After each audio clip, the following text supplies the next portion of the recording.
Sorry if I didn't really say anything. I didn't want to talk over it, and I might have been making a really stupid face because I feel like I was leaning in kind of weirdly throughout that, but got entranced by the solo there. All right, everybody, it's been a while, hasn't it? Welcome back to another Drum Teacher Reacts video, where today I will be taking a look at Billy Cobham and a video that is called Billy Cobham Stratus. I've not seen it before, and there is a reason that I'm checking out Billy, which I will go into in a minute. First of all, I have a few channel updates, which involves the reason that I'm checking out Billy, so stick around to watch these if you want. Shouldn't take more than a minute or two, but if you just want to skip ahead to the reaction, then go to the timestamp that is shown on screen.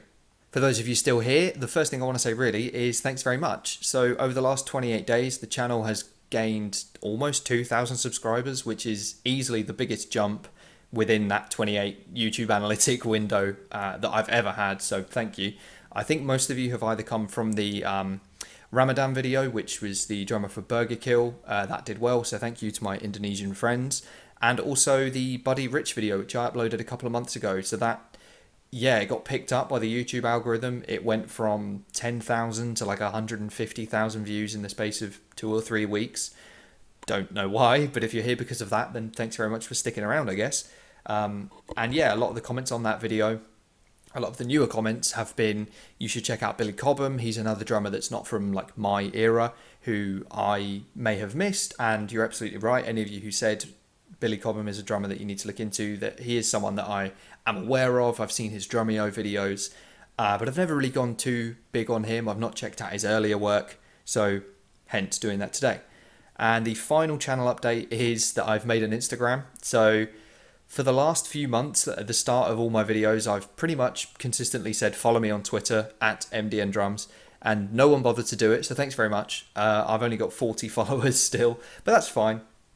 I'll leave my Instagram linked in the description to make it easier, so you can just go and click on it and follow it.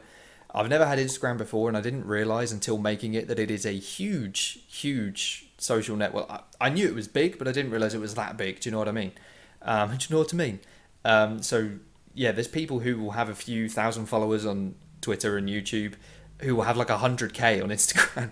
It's crazy. I had no idea. So I've made one of those, and as you're watching this today, I uploaded yesterday a hand workout / warm-up thing, just because I needed something to go on there. So yeah, I'm going to be uploading shorter content onto Instagram, as well as whatever else I feel like, to be honest. So it's linked in the description. Go and check it out. Drop me a follow. Without further ado, like the video if you enjoy, subscribe if you're new and you want to, go and like the original of this, which is linked in the description.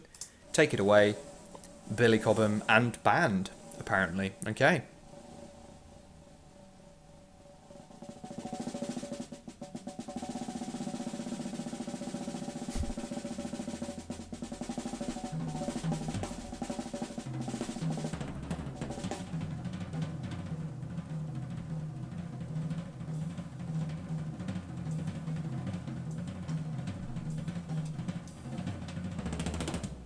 Wow.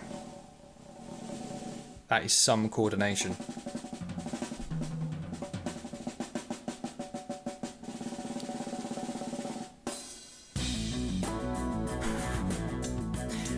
I like how he changed to traditional grip just for that last roll and then flipped back to matched. You see it there. Cool. Yeah, practice your rudiments, kids. Practice your double strokes, your paradiddles.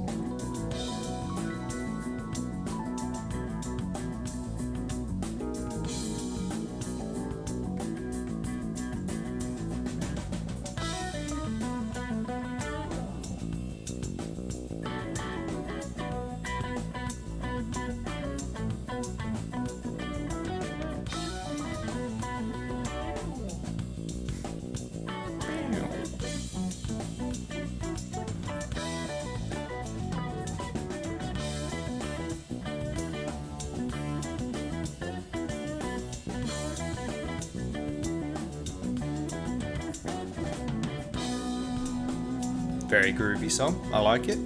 It's funky. It's danceable.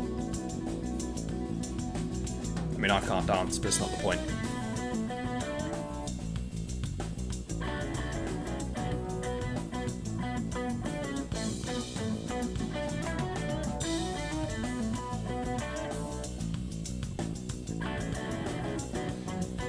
I don't think Billy's a left-handed drummer. His kit is definitely set up as a right-handed player, but he's leading left hand for most of this. Perhaps he's just ambidextrous, a skill in itself. And an extremely low hi-hat.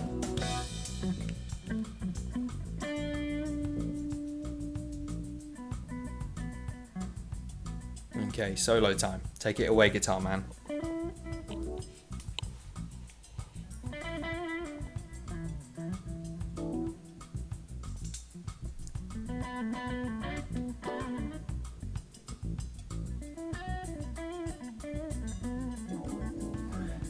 I actually just want to point something out. During this section, there's, at the end of the bar, before it repeats, Billy plays two fairly quick kick notes. And he's playing them at this extremely quiet, low volume, which is very difficult to do, because when you're learning to play quick, like double strokes with your feet, as you get better at it, the second of the two strokes will generally be louder, because you lead in with the first one, which is just, kind of a generic hit, but a bit softer, because the method is you catch the rebound at the right time by applying pressure with like the rest of your foot and the rest of your leg to get that second stroke in quickly before the pedal has a chance to fully rebound. So when you're developing that skill, the second stroke of the double is generally a lot louder and a lot more powerful than the first one. Whereas here, they're being played exactly the same, at the exact same volume, which is very difficult to do, and he's making it sound easy. It's very consistent.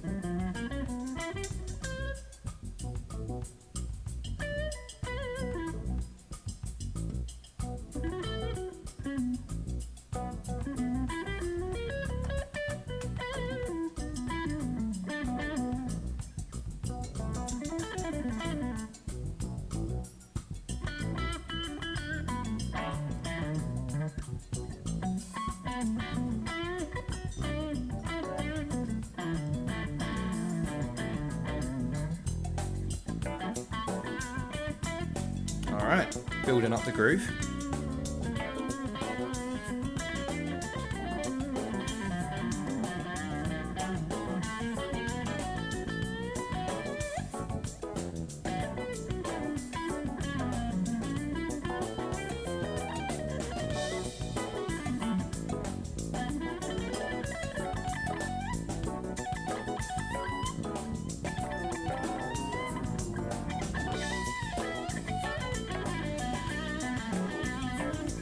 Come on, guitarist.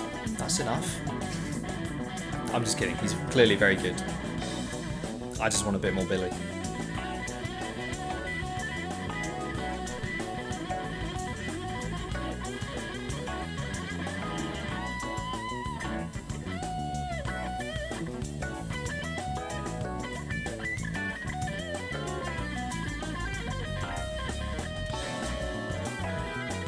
Okay. So by changing the backbeat there and changing the snare pattern, the tempo hasn't increased, but it's given the song a more urgent feel suddenly, and you feel like you're building towards something, which is a great bit of songwriting on Billy's part there.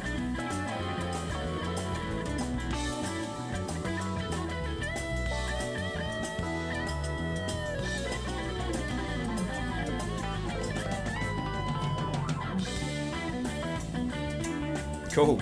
And then yeah, back into the chorus. Nice.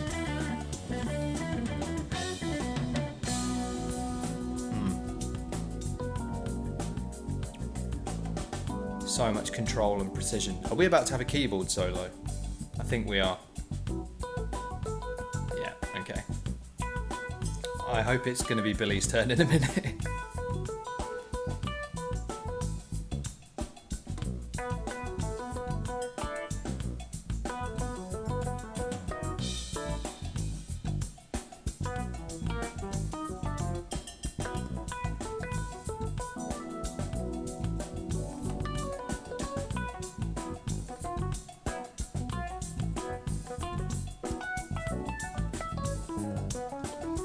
I don't want to talk over the keyboardist because it seems a bit rude. I just want to point out that Billy's backbeat and his groove that he's playing for the keyboard solo is quite different to the backbeat he was playing for the guitar solo. And again, that's a great bit of songwriting, and it's also great musicianship. So when you're playing as part of a band like this, you obviously need to complement each other. If he was playing fills every 5 seconds, and if he was, really messing with time signatures and doing all these other things, then he would be drawing the attention away from the keyboardist when it's like their time to shine. And that's the sign of not only a great drummer, but yeah, just a great musician, like a fellow musician to work with and play with. He knows exactly what his bandmates need, and he's providing it really nicely. He does little fills here and there just to keep it interesting for himself and also for the listener, but nothing that takes the attention away from the keyboardist during their solo, which is very nicely done. Great bit of songwriting. You see what I mean right there? Very subtle fill in. But just keeps it interesting.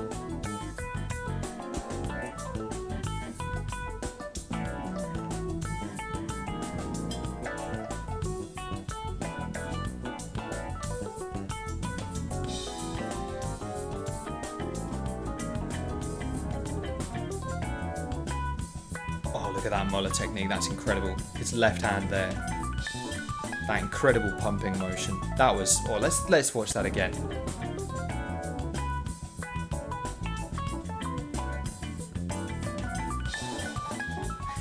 That's so good. A little bit of elbow, just mainly wrist work.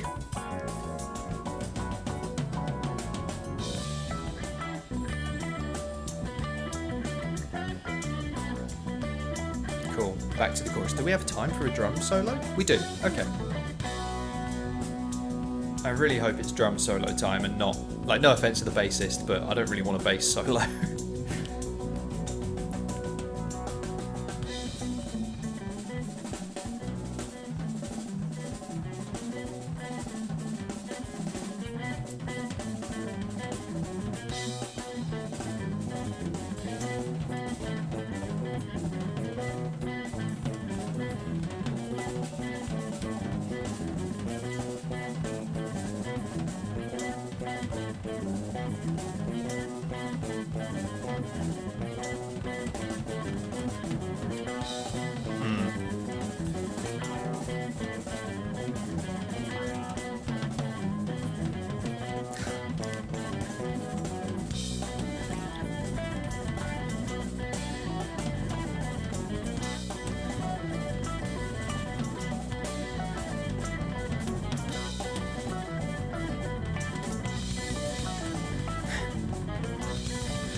Nice, okay. Cool. Is that it? I think that's got to be the end, isn't it? Yeah. Awesome. Awesome. Before the video ends properly, yep, just finish off clapping on my knee. What I loved about that drum solo was, and sorry if I didn't really say anything, I didn't want to talk over it, and I might have been making a really stupid face because I feel like I was leaning in kind of weirdly throughout that, but got entranced by the solo there. But what I really, really liked about it was the use of accents. So he was playing that almost consistently at 16th notes, just around the toms, a lot of snare work, a couple of cymbals thrown in here and there.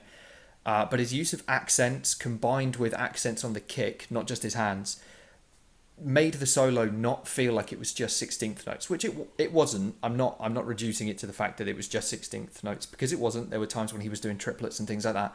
But yeah, his use of accents makes it difficult to play, but interesting to hear, even for non-drummers, because if you just get a really loud tom, I really like those 3 successive accents that he used, up the toms.